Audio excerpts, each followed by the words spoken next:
On a dépassé les 800 dossiers, on s'approche presque des 400 millions d'euros financés. Nous, aujourd'hui, on a plus de 160 000 inscrits sur la plateforme. Donc, il y a des projets qui partent en quelques secondes ou quelques minutes. Alors, le vrai risque, c'est une perte totale de capital. Tu as quand même beaucoup d'opérateurs qui ont énormément souffert de cette crise. Soit qui sont en liquidation judiciaire, soit qui sont sur des plans de redressement ou de sauvegarde judiciaire. J'ai un investisseur une fois qui nous a quand même posé un 500 000 euros sur un dossier. Thomas, bienvenue. Merci. Thomas Dancet, le fondateur de La Première Brique, la plus grande entreprise française de crowdfunding immobilier. Le crowdfunding immobilier, c'est une méthode de placement qui permet d'investir dans des appartements, des maisons, des bureaux, etc. avec des rendements autour de 12% par an. C'est énorme dans un tel secteur. Il a aidé à financer plus de 800 projets en levant plus de 350 millions d'euros. Je lui ai demandé si c'était risqué, si investir dans le crowdfunding était rentable, si on peut vraiment tirer des profits et si en cas d'effondrement de l'immobilier, le crowdfunding serait le premier à s'écrouler. Il a répondu honnêtement à toutes ces questions et bien d'autres encore. Et j'ai évidemment tout filmé pour vous montrer ça.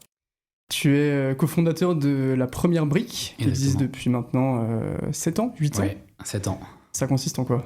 Alors la Première Brique, c'est une plateforme d'investissement immobilier, c'est-à-dire ça consiste à mettre en relation deux publics, d'un côté des épargnants qui vont investir dans des projets immobiliers dès 1 euro, donc c'est vraiment démocratiser l'investissement immobilier, et de l'autre côté un public qui est un public de professionnels de l'immobilier, des promoteurs et des marchands de biens.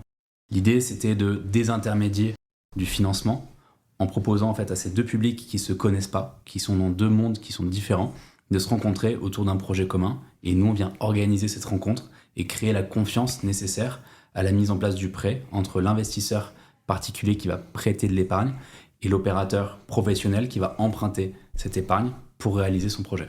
Ok, donc se mettre au maximum dans un format sans les banques.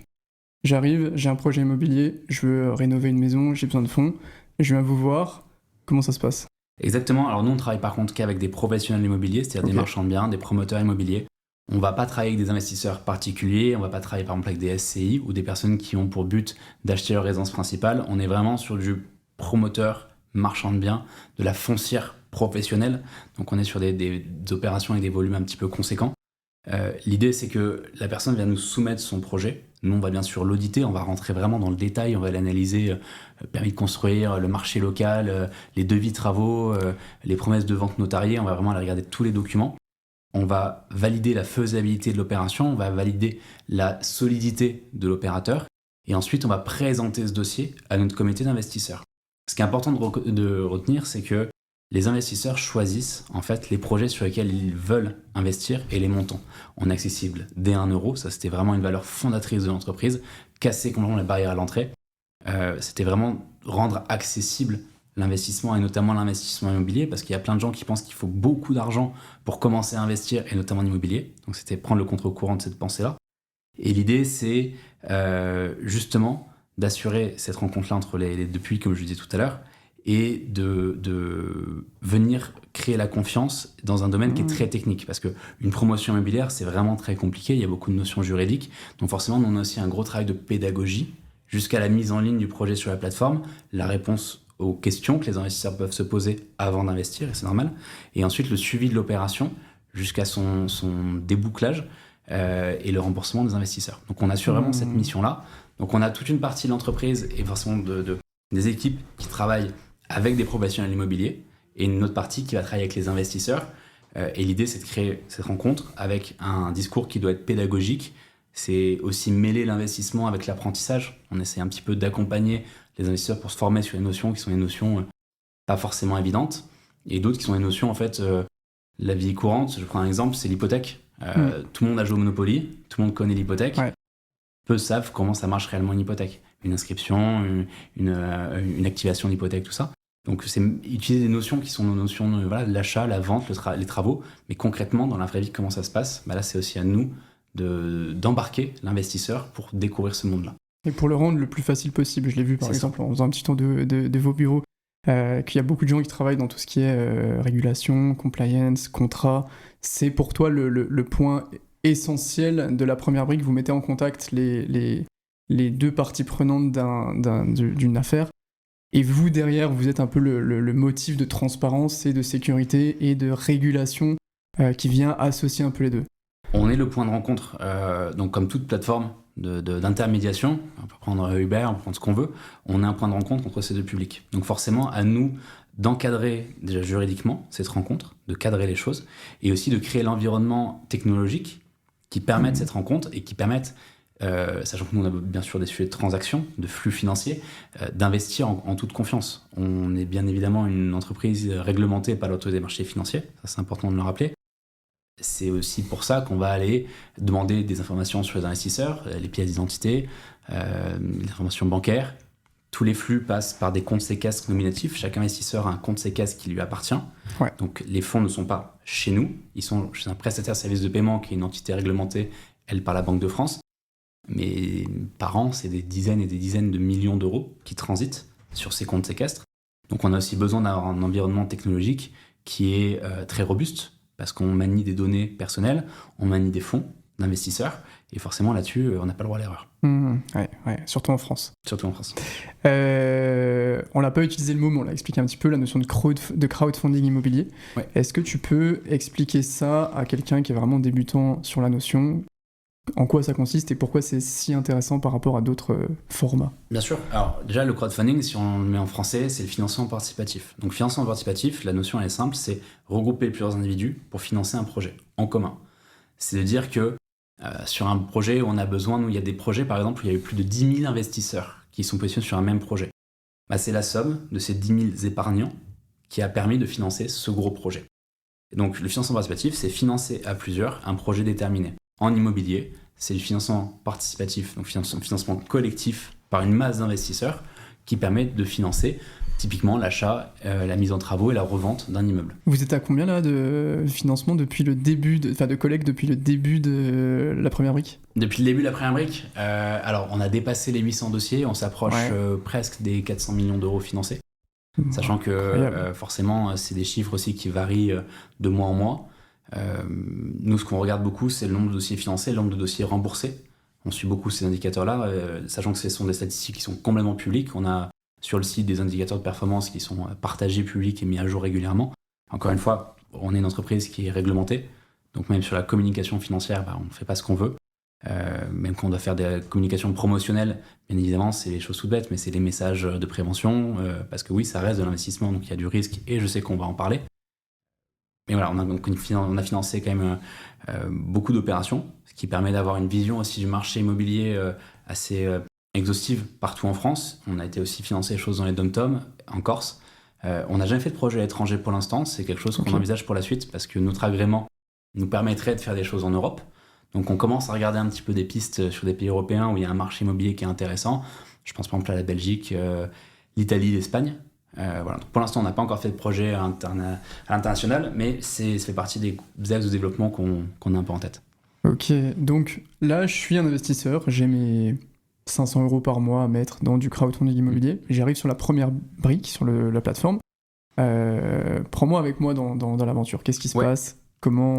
Qu'est-ce que je vais voir ? L'idée, c'est d'avoir un parcours d'investissement qui est le plus fluide possible. Pourquoi ? Parce qu'on sait que nos investisseurs, qui en moyenne investissent des sommes qui ne sont pas très élevées, ne sont pas forcément habitués au processus d'investissement.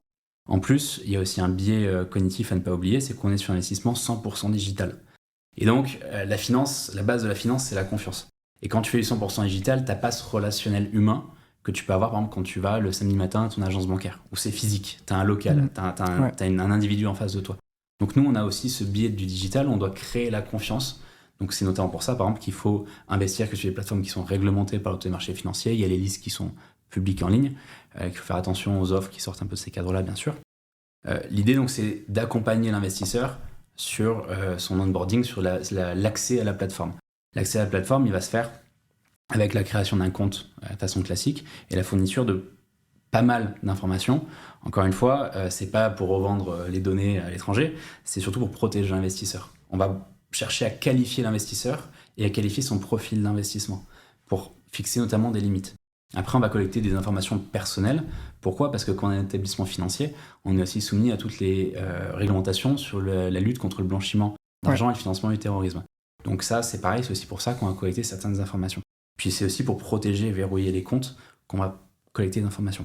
Donc une fois qu'une personne a un profil qui est validé, complété, donc elle a répondu à des formulaires, des questionnaires d'adéquation, qu'elle a complété ses informations personnelles, qu'elle a chargé son RIB et son document d'identité, elle va pouvoir accéder aux opportunités d'investissement. Donc les opportunités d'investissement, c'est les deals qui sont présentés sur la plateforme. On va pour chaque projet faire une newsletter présentation et mettre à disposition des informations, des documents qui vont expliquer le projet, expliquer les grands enjeux du projet. Ensuite, il faut recharger ce dont je parlais tout à l'heure, le portefeuille nominatif. C'est comme un PayPal, c'est un wallet digital, c'est pas un compte bancaire, mais du coup, il y a un IBAN qui est nominatif, on peut le recharger par virement, par carte bleue.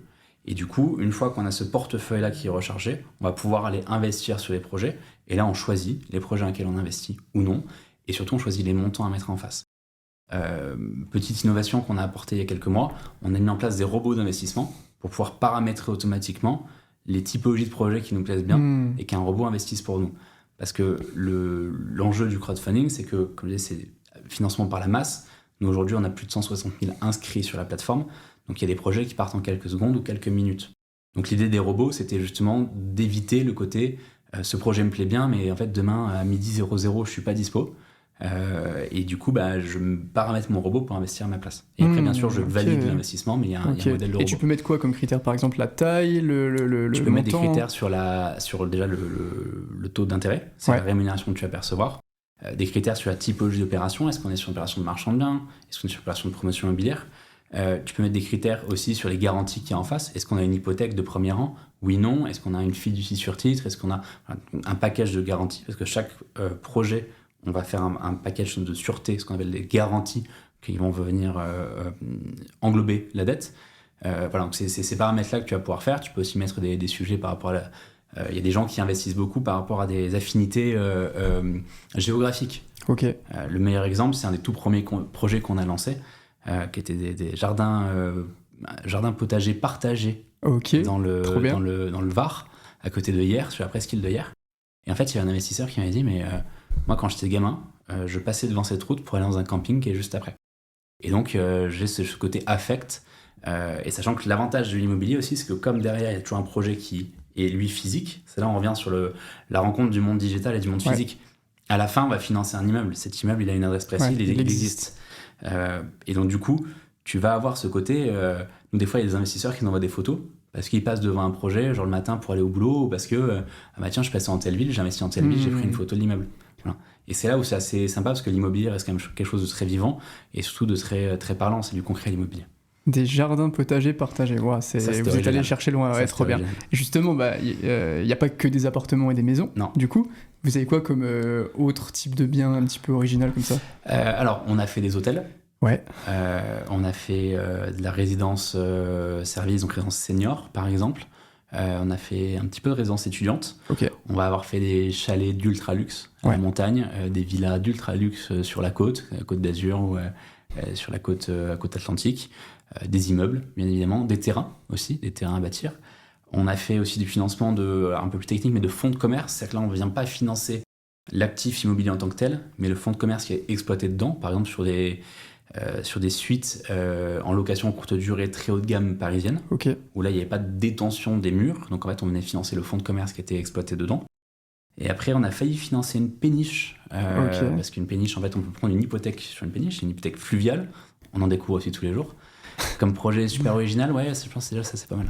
Trop bien, il y a un marché sur les projets originaux comme ça, et ça marche bien je pense que les gens doivent être assez intéressés par ce type exactement. Parce qu'en fait, produit. Ce qui est aussi intéressant à observer, c'est que bien sûr il y a l'aspect financier, combien me rapporte le projet, mais il y a aussi beaucoup l'aspect, l'histoire autour du projet. Et ça c'est vraiment un élément qui nous a marqué depuis la création de l'entreprise, c'est que non, les gens regardent pas juste les taux, ils regardent aussi et surtout ce qu'ils financent. Et ça, on a vraiment senti ce phénomène et cette accélération de phénomène sur le fait que les investisseurs voulaient savoir ce dans quoi ils investissaient. C'est le côté de la transparence et c'est le côté de la décision. Je veux savoir, je veux comprendre et je veux décider à la fin. Et en fait, c'est cet univers-là qui vient un peu en opposition à un univers un petit peu opaque, surtout quand on ne connaît pas. Où oui, on a des comptes, des livrets, mais on ne sait pas trop comment ça travaille derrière. Le meilleur exemple, c'est le livret A. L'immense majorité des gens ne savent pas comment fonctionne le livret A. Complètement. Et on revient sur un sujet qui est fondamental, c'est l'éducation financière. Et nous, à notre petite échelle, on essaye, et on va essayer encore plus, c'est un des gros chantiers qu'on va avoir cette année, d'apporter de l'éducation immobilière et un petit peu financière à nos investisseurs et aux personnes de notre communauté qui nous suivent, justement pour aller dans ce mouvement de apprendre et comprendre pour mieux investir, pour mieux gérer son épargne. C'est un très bon projet. Surtout dans le côté immobilier, je trouve qu'il n'y a pas énormément de... Il y a des contenus, Ouais. mais il n'y a pas vraiment des contenus éducationnels, tu vois, sur ce type de format. Il y a beaucoup de assez contenus opaque, qui quand même. sont des contenus en fait de vente, Ouais, ou des contenus complètement. éducationnels qui sont déguisés en vente. Et sur un domaine qui en plus est assez... alors je sais que dans les cryptos c'est un peu la même chose. C'est pareil. Ouais. Tous les domaines qui sont un peu entourés d'un espèce de fantasme, parce que méconnu et parce que fantasme aussi entretenu Ouais, par certaines personnes, parce que complètement. c'est un business. Bah, du coup, ça va encore plus créer le côté un peu opaque et jouer sur le côté waouh, tu vois. Ouais. Et nous, on sait que l'investissement, on le voit au quotidien, on voit ce qui marche, on voit ce qui marche pas. Enfin, c'est pas une science exacte. Il y a des risques et surtout, ça nécessite. Alors après, ça dépend des projets, mais ça nécessite des connaissances techniques et des fondamentaux qu'il faut pas trop oublier, parce que derrière la conséquence, ça peut avoir des conséquences assez dramatiques sur un investissement qui se passe mal. Ouais, complètement. Donc, ok, j'arrive sur ma plateforme, j'ai fait mon compte, j'ai déposé mon argent dans mon portefeuille. Le potager partagé m'a intéressé. Bon, je pense que là, c'était il y a un moment, mais pourquoi pas. Et je vois par exemple 9% de taux sur ce produit. Comment les taux sont calculés et comment ils varient? Ça peut aller de combien à combien en général? Alors, comment ils sont calculés? Les taux, ils sont calculés pour refléter quand même un risque par rapport à une opération. Alors, ça peut être un risque purement financier, mais l'intérêt de l'immobilier, c'est qu'aussi, on est un produit financier, mais on est un produit financier immobilier. Donc, tu as des horizons de risque qui ne sont pas les mêmes que sur la crypto, qui ne sont pas les mêmes que sur la bourse ou d'autres choses. Donc, le taux reflète un risque, et d'ailleurs, là, on va être très direct. Si le crowdfunding a des taux aussi élevés, c'est aussi parce qu'il y a un risque en face. Et dans les reproches que je peux faire, c'est que beaucoup de personnes, et encore une fois, ça a été aussi un business pour certains, ont eu tendance à essayer d'assimiler le crowdfunding, et notamment immobilier, à un investissement qui est sans risque, donc un investissement à capital garanti. Des produits à capital garanti, c'est simple, il en existe. Quand on connaît un peu la finance, il n'y en a pas qui font du 9, du 10, du 11%. Non, clairement. Le rendement reflète généralement un risque. Le rendement peut refléter aussi une opportunité. Là, on est un peu plus subtil. C'est typiquement un opérateur qui potentiellement, donc immobilier, qui a un projet de dingue à faire. C'est-à-dire un projet vraiment, il est nickel. Au niveau des zones de risque, le projet est très bien monté, très bien maîtrisé. Par contre, en fait, il devait aller, par exemple, très très vite, de sorte à ce qu'une banque ne pouvait pas se positionner. Donc là, lui, il y a un côté de coût d'opportunité. Il est prêt à payer de l'argent très cher parce qu'il veut saisir cette opportunité qui est super rentable, même si elle n'est pas très risquée. Parce que s'il la laisse passer au niveau calendrier, il ne fera pas sa marge. Ouais. Voilà. Donc ça, c'est des arbitrages après qu'ont les professionnels immobiliers qui font appel à nous. Okay. Mais le taux, globalement, il est situé... Alors, ils ont un petit peu monté. Nos taux ont un petit peu monté aussi pour la hausse des taux, même si ce n'est pas la même logique. C'est-à-dire que les banques, eux, ont une logique refinancement et ce qu'on appelle le Ribor, le taux interbancaire. Nous, on n'est pas du tout lié à ça. Et on a vu une évolution un petit peu à la hausse des taux d'intérêt qui est aussi, donc en crowdfunding, qui venait aussi refléter un risque. Okay. Et forcément, le crowdfunding immobilier, dans un univers où l'immobilier marche super bien, comme on a pu l'avoir par exemple post-Covid, c'était de la folie. C'est normal que sur un marché immobilier qui a connu une crise de taux très importante, très marquée, les taux d'intérêt et donc les taux de rendement proposés aux investisseurs soient un peu plus élevés et reflètent ce nouvel horizon de risque. Et donc les taux, globalement, c'est entre 10 et 12% l'an. Okay. Nous, on a une moyenne qui doit être, je crois, autour des 11,4%. Et justement, c'est quoi concrètement les risques du crowdfunding immobilier? Alors, le vrai risque, c'est une perte totale de capital. Ok, donc c'est très honnête, j'aime beaucoup. Alors, on va décomposer l'autre risque, mais donc il y a un risque de retard. Ouais. Le risque de retard, c'est quoi? C'est l'échéance maximale contractuelle fixée au début du projet est dépassée. Ok, donc on arrive, mon potager, on me dit dans 36 mois, t'auras ton rendement. Ça a pris plus de temps pour les travaux, pour plein de raisons. Et donc là, en fait, il y a des retards qui sont des retards sains, on va dire. Typiquement, qu'est-ce qu'on pourrait prendre comme exemple? J'ai construit une maison. Ouais. La maison, je vais la vendre. J'ai trouvé un acquéreur. Mon acquéreur, il a eu son crédit. Okay. Simplement, j'attends un document de la mairie qui valide la bonne conformité des travaux. Et tant qu'il n'y a pas ça, mon acquéreur ne peut pas lui-même acheter. Donc, je ne peux pas toucher les fonds, donc je ne peux pas vous rembourser. Donc, tu peux avoir des fois un rouage qui vient un peu bloquer la mécanique et qui explique un retard, qui n'est pas forcément grave. C'est un retard de calendrier, on va dire. On décale dans le temps. Donc là, de toute façon, on fait voter des retards aux investisseurs. Et tu as du retard qui est plus délicat. Pourquoi mon projet a pris du retard? Parce que, par exemple, j'ai fait les travaux et mon appartement, j'arrive pas à le vendre. J'ai déjà baissé le prix, ça part pas. Ça se vend pas. Ça, on l'a eu, par exemple, quand il y a eu vraiment la hausse très soudaine des taux d'intérêt. On avait des projets où commercialement, ça marchait plus. Moi, j'ai un exemple en tête, une opération qui portait sur de l'aménagement foncier. Donc, c'est-à-dire que c'est un professionnel qui avait acheté un grand terrain, obtenu un permis d'aménager et qui revendait à la découpe leur terrain pour créer un lotissement. Et à un moment, donc, nous, on fait du suivi très, très régulier des opérations. On communique auprès des investisseurs sur le suivi, mais bien sûr, on fait plus de suivi que ceux qu'on communique. C'est-à-dire qu'on va essayer de communiquer généralement tous les 2-3 mois des informations, mais nous, en interne, auprès des opérateurs, on a un reporting qui est plus soutenu. Okay. Et j'étais vraiment surpris de voir qu'il se passait rien. Il se passait rien. Et il m'avait donné accès à son compte sur Le Bon Coin, par exemple, pour voir les stats, pour voir les gens qui cliquaient sur ses annonces, pour voir les appels. Et à un moment, je lui ai dit, mais en fait, baisse tes prix. Dit, si tu veux. Et il m'avait laissé fixer le prix d'une des parcelles. Il m'a dit, fixe un prix, et puis on va voir ce qui se passe. Donc, on n'a pas fixé la parcelle non plus à 1 euro symbolique, mais j'avais un petit peu décoté le prix. En fait, il se passait rien. Parce qu'à ce moment-là, sur cette zone-là, pendant plusieurs mois, il n'y avait personne qui achetait les terrains bâtis. Même en baissant le prix. En fait, la crise des taux, elle a été ultra profonde. Parce qu'elle a fait peur aux gens. C'est-à-dire qu'il y avait des gens qui ne voulaient plus acheter. Parce que tous les mois, les taux augmentaient. Donc, quand tu te lances dans un projet immobilier, généralement, sauf quand tu es un professionnel, mais c'est un projet de vie, une résidence principale, même un investissement.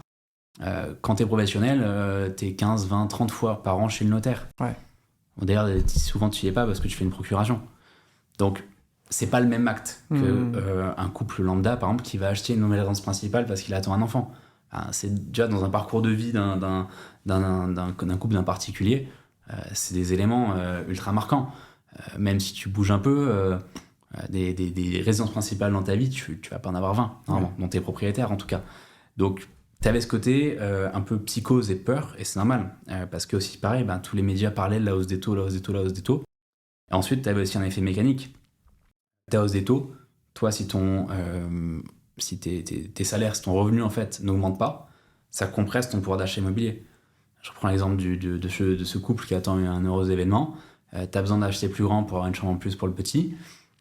Les taux augmentent, ton salaire lui ne bouge pas parce qu'en fait la hausse des taux était beaucoup plus rapide que l'inflation. Le salaire. En gros, tu avais le budget avant pour acheter ton appartement avec 2 chambres. La hausse des taux faisait que par rapport à ton calcul mensualité, tu n'avais plus le budget pour acheter ton appartement avec 2 chambres. Donc du coup, tu reportais ton projet immobilier. Et ça a vraiment gelé complètement le marché, avec aussi un autre élément, c'est qu'en France, on a vraiment cette culture de l'immobilier, mais on a aussi cette culture de la plus-value. C'est-à-dire que les Français pensent que sur l'immobilier, tu ne fais forcément que des plus-values parce que l'immobilier ne fait que de monter avec le temps. Ce qui, quand tu dézoomes, est vrai. L'immobilier a toujours monté avec le temps. Il y a des endroits où en l'espace de 2-3 ans, ça a monté très fort, ce qui peut créer des petites bulles spéculatives. Mais c'est vrai que quand tu regardes en dézoomant sur la dizaine d'années, l'immobilier a toujours monté.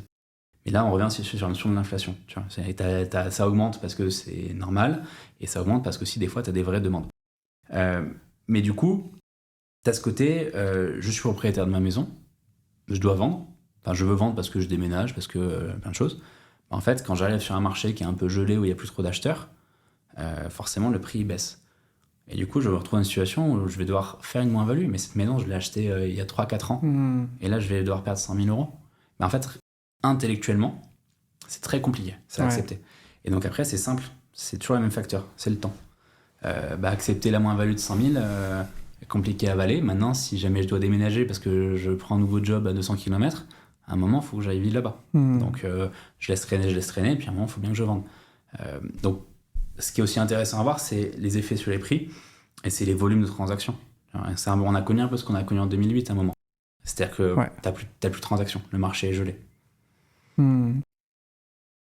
Ouais, c'est aussi le désavantage dans une certaine mesure d'avoir un produit purement digital où on s'attend quand même à des rendements très rapides. Quand on parle de bourse, même de crypto, même de j'achète sur internet, il n'y a pas cette vision d'immobilier où je pense quand on va chez le notaire, quand on fait son achat, on sait qu'on en a pour des années. Là, tu te positionnes sur un bien, tu peux le faire en 5 minutes. Et potentiellement, du coup, t'as un immeuble à mois de construire en retard, face. voilà. C'est ça. C'est dur de se mettre en tête l'idée que derrière, y a toutes les galères du vrai immobilier qui sont là, malgré le fait que toi, t'aies réussi à te positionner pendant, sur cet intervalle de 10 minutes avec 100, 500, 1000 euros. C'est ça. Et puis là où t'as complètement raison, c'est que tu peux être sur la bourse et les cryptos, c'est que quotidiennement, il va se passer des choses. Là où nous, quand on va financer un promoteur immobilier qui va acheter un terrain pour construire un immeuble de 4 étages, alors oui, dans le projet global, quotidiennement, il va se passer des choses. Maintenant, si ça tu peut fais être une photo bloqué tous les pendant jours, 6 mois, quoi. peut être bloqué pendant 6 mois, et puis l'immeuble, il il faut entre 8 et 14 ou 16 mois pour construire l'immeuble. Et t'as beau avoir la meilleure équipe travaux du monde, tu construis pas l'immeuble en 2 mois. Donc, t'as aussi ce temps de l'immobilier qui lui est propre, et avec les aléas. Nous, on a eu des dossiers où c'est tout bête, mais j'étais sur un chantier la semaine dernière, il va quasiment plus me manquer que la façade, refaire la façade d'une grosse maison qui a été divisée en plusieurs appartements. Ça fait 3 semaines qu'il fait un temps de merde. Donc ça fait 3 semaines qu'en fait le sol est beaucoup trop imbibé, donc le façadier n'arrive pas trop à poser ses échafaudages, et il faut juste une petite accalmie. Globalement, cette façade qui aujourd'hui est très moche, l'intérieur est refait, c'est nickel. Mais la façade qui est très moche, elle aide pas trop à vendre, parce que c'est le premier truc que tu vois en arrivant, tu passes le portail, tu vois la maison avec la façade qui donne pas envie. Alors on peut t'expliquer, mais regardez, une fois qu'elle sera refaite, elle sera comme ça, voilà une projection 3D, mais encore une fois, c'est du physique. Et donc du coup, là c'est tout con, mais ça fait 3 semaines d'un peu de retard. Et des exemples comme ça, t'en as plein. Les intempéries, c'est un très bon exemple. On avait un dossier qu'on a financé en Guyane, on avait un calendrier qui était très serré, parce que le promoteur voulait acheter avant le début de la saison des pluies pour faire les fondations, en fait. Parce qu'il savait que s'il n'arrivait pas à finir ses fondations à telle date, c'était trop tard et t'étais bloqué pendant toute la saison des pluies, et puis voilà, et ça, l'immobilier est aussi de toute façon, j'ai une science inexacte, mais c'est aussi un peu un art, et l'art, c'est des connaissances surtout. C'est en fait des connaissances vraiment locales par rapport à plein d'aspects. En montagne, tu as ce qui s'appelle la loi montagne, qui interdit dans certaines stations de faire des travaux en extérieur pendant la grande période touristique. Ok. C'est pareil. Donc si tu as fini ton extérieur et que tu passes à l'intérieur, c'est une chose. Et c'est pareil dans certaines villes estivales. Tu as les arrêtés municipaux qui t'interdisent de faire des travaux. Donc si tu veux respecter ton timing, tu sais que tu as un phasage très précis à faire, et pour éviter les dérapages. Mais après, c'est là aussi où il y a des humains, il y a plein d'éléments qui rentrent en compte. Puis après, le retard est relatif dans une certaine mesure, parce que vous annoncez un temps, du coup, ok, ça me prend 36 mois pour ce dossier. Comment vous l'estimez? Et est-ce que justement vous prenez en compte ces aléas? Par exemple, vous rajoutez, je sais pas, 5-6 mois en plus, au cas où il se passe quelque chose? Nous, on va toujours mettre le projet en perspective sur un triple horizon temporel. La durée minimale, la durée cible, la durée maximale. Okay. La durée cible, globalement, c'est le scénario « tout va bien dans le meilleur des mondes ». Autant dire qu'il arrive, mais il est rare. Ok, combien de pourcents à peu près tu dirais? Durée minimale, je dirais c'est moins de 10%. Ok. Ouais, moins de 10%. Et c'est arrivé moins de 1% sur les dossiers que ça se déboucle avant la durée minimale. Ah ouais. C'est le scénario, tout est encore mieux que dans le meilleur des mondes. Ouais, ok. Ça arrive, ça arrivé quelques fois, mais c'est rare. Ok. Après, il y a la durée cible. La durée cible, c'est une durée qui nous semble être réaliste au regard, et c'est là aussi où c'est technique, c'est au regard des informations que l'on a à un moment donné. À un moment donné, quand nous on dit le dossier, on a des informations. Savoir quelle sera la situation, par exemple, dans 10 mois, on peut l'anticiper, on peut faire des projections, mais encore une fois, tu maîtrises pas tout. Et après, tu as la durée maximale, qui est globalement la durée cible, donc la durée que l'on estime réaliste à un moment donné, augmentée d'un aléa. C'est bien considéré, typiquement, j'achète un appartement, je vais le rénover intégralement, je vais le revendre. Bon, il va falloir entre 4 et 6 mois de travaux, un peu plus si c'est du très haut de gamme, mais généralement entre 4 et 6 mois pour refaire un appartement. Ensuite, il faut le mettre en vente. Si ma stratégie, c'est d'attendre qu'il soit fini, peinture sèche, pour commencer les visites, donc je pars du principe que il me faut 6 mois pour faire les travaux. À 6 mois, je commence à faire à visiter. Imaginons le meilleur des mondes. Je finis les travaux à 6 mois. À 6 mois, je fais visiter. À 6 mois plus un jour, j'ai quelqu'un qui fait une offre d'achat. Il faut 30 jours pour rédiger une promesse de vente, en gros, et passer devant un notaire pour la promesse. Donc je suis à 6 mois plus 30 jours, j'ai ma promesse qui est signée. Une fois que j'ai ma promesse qui est signée, généralement, on est à J plus 3 mois à nouveau pour obtenir mon crédit, purger les droits de préemption et tout ça et tout ça. Donc je suis à nouveau plus 3 mois. Et là, je revends. Et là encore, c'est vrai, j'ai vraiment été bon sur tous les délais. Scénario, par exemple, je filme mes travaux, je me mets en vente, donc en annonce. Ça met un peu de temps. Il y a des visites, il n'y a pas directement des offres, il y a une négociation. Finalement, il y a une offre qui match. Les notaires mettent un peu de temps. Oui, on signe une promesse. Et finalement, mon acquéreur, au bout de 2 mois, il n'arrive pas à avoir son crédit. Il sort de la promesse. Ouais. Je repars en mise en ligne. Et tu repars sur un site. Et tu refais la boucle, et ça peut prendre du temps. On a eu des biens, je crois que le record absolu, c'est un bien qui a été vendu 4 fois. Alors quand je dis vendu, c'est qu'il y avait une personne qui a fait une offre d'achat écrite, ferme, et en fait, ça passait sous compromis, et ça cassait après. Ouais, et encore une fois, et encore une fois, et encore une fois. Et tu repars. Et ce qui est dur, et c'est aussi dur, en premier lieu, c'est aussi dur pour le porteur de projet. Parce que toi, tu as tes intérêts qui courent. Ouais. Donc le porteur de projet, en fait, lui, il a sa marge qui baisse parce qu'il a ses frais financiers qui augmentent. Ouais. Et puis il veut vendre. Il veut vendre et il veut passer à autre chose. Ils sont très heureux de passer par nous, hein, nos clients, mais ils sont aussi très heureux de nous rembourser. Parce que comme c'est de l'argent qui rapporte beaucoup en intérêt, c'est l'argent qui leur coûte cher, forcément. Ouais. Donc le scénario, pas idéal, mais scénario estimé, en termes de durée, tu l'estimes à combien de pourcents des... Aujourd'hui, on a à peu près... alors, c'est là où, en plus, on a eu la crise immobilière que globalement, disons, personne n'avait vu venir. Personne ne pensait que ça serait aussi fort et surtout aussi long. Voilà. Donc, à un moment, y compris les gens bien plus intelligents que nous tous, qui font des projections et autres, celle-ci, de cette force-là, il n'y a pas grand monde qui l'a vu venir. Ce qui est un peu toujours rassurant d'ailleurs à chaque fois qu'il y a des crises, parce que alors, tu trouves toujours un mec qui l'avait prédit. Bon, à ce jeu-là, tu peux un Michael Burry caché. Il y en a toujours, parce que forcément, voilà, c'est statistique pure. Mais globalement, il y a personne qui pensait que ce serait aussi profond, aussi long. Ouais. Donc aujourd'hui, on a eu en fait beaucoup de projets qui sont passés en retard sur les projets qui ont été financés en 2022, 2023 et début 2024. Ouais. En fait, qui sont les millésimes les plus impactés, parce que c'est ceux qui notamment ont été achetés, on va dire, au prix de l'ancien monde, et qui ont connu la crise. Typiquement, moi, je suis professionnel immobilier. Je vais prendre un promoteur, par exemple. Je visite un terrain. Je vois le terrain, je fais une offre. Je fais tourner mon bilan. Mon bilan, je le fais tourner sur un prix de sortie estimé, c'est-à-dire sur mon prix de revente estimé. Au moment où je vais faire mon offre, donc pareil, je fais mon offre à J0. Il faut que j'obtienne un permis de construire. Donc il y a des délais d'instruction qui peuvent être très très longs. Il faut que je purge ce permis de construire, c'est-à-dire que je l'affiche, que je purge les droits de recours des voisins et tout ça. Il faut que j'obtienne un niveau de précommercialisation suffisant. Et seulement là, je vais réellement acheter et lancer les travaux. Il y a des fois des projets où en fait, entre le moment où moi j'ai visité, j'ai fait mon bilan, j'ai fait mon offre, et on se retrouve à réellement lancer l'opération, il y avait 6 mois, 12 mois. Et dans une époque où en fait, tous les mois, les taux d'intérêt ils grimpaient, 6 mois, 12 mois, en fait, t'avais un monde entre les deux. Et donc, t'avais des mecs qui ont acheté sur les anciens prix, qui se retrouvaient sur un marché où c'était plus les bons prix. Donc, il faut forcément un temps d'adaptation pour que ça se réajuste. Et là, on le voit sur millésime 25, on a réussi à réajuster ça. Et on est globalement sur les projets qui se remboursent, sur les entre 40 et 50% qui sont bien sur la durée ici. Ok. Et justement, le paysage de l'immobilier 2025, 2026, 2027, comment tu le perçois ? Alors, on pourrait faire tout un podcast dessus. Déjà, il faut garder en tête, en fait, c'est des chiffres qui font un peu peur parce que derrière, il y a des emplois aussi. Ouais. C'est le nombre de faillites qu'il y a eu chez les promoteurs immobiliers, chez les professionnels immobiliers. Donc, c'est toute la chaîne de valeur. Les entreprises, travaux, les agences immobilières qui font les transactions à l'achat à la vente, les agences qui font la gestion et toute la chaîne de valeur immobilière. Donc, ça, ça a vraiment été un secteur qui a été très, très impacté. Et avec un secteur qui a longtemps attendu un coup de pouce du gouvernement et autres qui n'est pas venu parce qu'on sait qu'aujourd'hui on a un gouvernement nous avons un président qui est plus tourné sur l'investissement type private equity dans les PME, qui n'est pas un grand fan de l'immobilier. Ça, tout le monde le savait, donc c'est pas une grande surprise. Nous, notre point de vue, forcément on peut que le regretter, mais c'était prévisible. Donc tu as quand même beaucoup d'opérateurs qui ont énormément souffert de cette crise. Donc énormément souffert, c'est-à-dire quoi ? Ça veut dire soit qu'ils sont en liquidation judiciaire, qui sont à la casse, soit qui sont sur des plans de redressement et de sauvegarde judiciaire.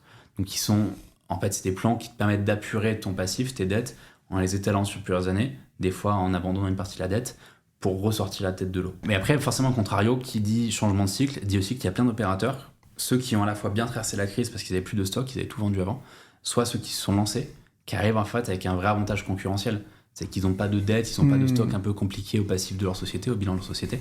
Et donc du coup, eux, ils arrivent sur un univers où il y a un nouveau champ, un nouveau terrain de jeu qui s'est ouvert, et eux, ils n'ont pas déboulé au pied. Donc nous, on voit là, il y a des opérateurs qui cartonnent en ce moment, parce que justement, ils ont bien pris en compte le nouveau monde, on va dire, immobilier, les nouveaux prix, même les nouvelles attentes des consommateurs, parce que l'immobilier reste un bien de consommation. Donc un produit qui est cherché à un instant T par des consommateurs, il peut évoluer dans le temps. On voit dans la grande consommation, c'est la même chose, c'est globalement la même chose en immobilier. Et donc du coup, tu as vraiment des mecs en ce moment qui surperforment dans le marché parce qu'ils sont justement pleine balle sur du développement. Il y a une sorte de tri qui a été fait justement par cette crise. Et justement, vous, chez La Première Brique, comment vous l'avez vécu ? Est-ce que ça a été si dur que ça ? Et qu'est-ce qui a fait que justement vous avez survécu à ça ? Alors, en tout cas, j'ai l'impression. Ouais, alors ça a été très dur et ça l'est toujours. Okay. Pareil, encore une fois, on a pour dire les choses. La crise, en fait, le principe de la crise sur l'immobilier, c'est que t'en vois les effets après sur des années. Ouais. Donc nous, il y a des projets sur lesquels il y aura du défaut, Il y a des projets sur lesquels il y a du retard qui va durer en années. Et c'est un vrai combat quotidien de se battre, je pense, sur ces dossiers-là. Et de pas juste se dire, OK, on ferme la page de ces années qui étaient pas des bonnes années et on regarde que sur l'avenir. L'enjeu qu'on a aujourd'hui, c'est justement de combiner les deux mondes. Être capable de gérer et d'assumer et de répondre présent sur les challenges des dossiers du passé et de développer l'avenir. Donc on a renforcé forcément les équipes sur les aspects juridiques, contentieux, recouvrement. On a renforcé les outils de suivi, on a renforcé notre capacité à bien suivre les opérations. Et il y a tout un tas de dossiers qui sont sous suivi, on va dire, renforcé, avec notamment nos avocats. On a forcément des frais d'avocats qui sont très importants, mais encore une fois, c'est aussi notre rôle en tant que tiers de confiance, et les investisseurs qui nous ont fait confiance, d'assumer ça et de préserver et de protéger les intérêts des investisseurs en menant les actions en justice quand il faut les mener. Donc aujourd'hui, on a à peu près une quarantaine de dossiers en contentieux au sens global. Donc sur 800 financés, c'est pas énorme. Sincèrement, Non, c'est pas énorme. Mais en fait, chacun, c'est une bataille et c'est un enjeu important. Et pareil, l'autre problème, c'est que aussi c'est temps très long. Ouais. Et d'un point de vue particulier, comprendre que oui, il faut 2-3 ans des fois pour avoir une décision de justice, c'est un peu compliqué. Alors pour l'instant, on en a eu déjà quelques dizaines de décisions de justice, on a gagné à chaque fois, mais les gens sont pas forcément au courant, parce que quand t'as jamais eu affaire aux tribunaux, tu sais pas comment ça marche. Et c'est pareil, tout le monde sait ce que c'est un tribunal. Combien savent comment ça fonctionne vraiment. Et donc du coup, on a aussi ce sujet de pédagogie, même sur les dossiers en difficulté. Et on a bien conscience, et c'est un vrai enjeu collectif de l'entreprise, et au-delà de l'entreprise, de l'industrie, parce que quand tu fais partie d'une industrie qui est quand même un petit milieu, on va dire, quand tu as des acteurs qui forcément assument pas leurs responsabilités, ça fait du mal à tout le monde. Et encore une fois, derrière, c'est l'épargne potentiellement de petits épargnants. C'est l'épargne des Français, de gens qui ont fait confiance, qui ont mis... oui, il y en a qui peuvent dire, ouais, mais il a mis que 1 000 €. Ouais, peut-être que cette personne-là, 1 000 €, c'était beaucoup. Et donc, du coup, tu dois assumer, tu dois répondre présent. Ouais, clairement, parce qu'il n'y a pas de dossier que vous pouvez, je sais pas, laisser tomber ou dire, bon, voilà, c'est un échec, ça arrive, vous avez mis votre argent. L'idée, c'est quand même de mener à bien le maximum, ou en tout cas tous les projets possibles, jusqu'à la fin, ou jusqu'à ce que ce soit vraiment plus possible du tout. Alors, on pourrait parce que nous, on garantit pas. Nous, on n'est pas l'emprunteur. Donc, la dette, c'est pas nous on n'est pas caution de la dette et autres. Mais on revient sur la notion de confiance. Quelle confiance accorder à notre travail et à notre image. Donc, si on commence à faire ça, en fait, soit tu rentres dans une course en avant, qui fait que tu as toujours besoin de trouver des nouveaux investisseurs, parce qu'en fait, les autres, une fois qu'ils ont compris comment tu fonctionnais, ils s'en vont. Au revoir. Voilà. Soit sinon, tu sais que tu as une durée de vie qui est limitée. Ouais, c'est comme si t'avais pas ta chambre ou ton appart Airbnb, quoi. À un moment, ils t'ont pas garanti, mais bon, à un moment... Vous avez plus d'investisseurs ou d'apporteurs, en tout cas en proportion? Qu'est-ce que vous allez le plus chercher? Ouais, alors ça, c'est une bonne question, parce que, donc, comme tu as compris, on a vraiment ces deux publics. Ouais. D'accord. Donc, bon, d'un côté, en nombre, il n'y a pas photo. On a 800 dossiers financés, donc 800 porteurs contre 160 000. Mais on a toujours eu dans l'histoire de l'entreprise, en fait, un sujet qui était qu'en permanence, et c'est tout le temps, on avait un décalage entre les deux, qui passait son temps à s'inverser. C'est-à-dire qu'il y a des moments où on a plus d'investisseurs que de projets qu'on propose, et d'autres moments, c'est l'inverse. Et du coup, tout l'enjeu, c'est essayer de faire coïncider ces deux moteurs, on va dire. Et par exemple, ça c'est pareil, c'est un travail du quotidien. C'est qu'aussi, quand on propose des projets en ligne, ces projets s'inscrivent par rapport à notre pipe d'activité, c'est-à-dire par rapport à notre calendrier de collecte au global, mais ils s'inscrivent aussi dans le cadre de chaque calendrier, de chaque projet.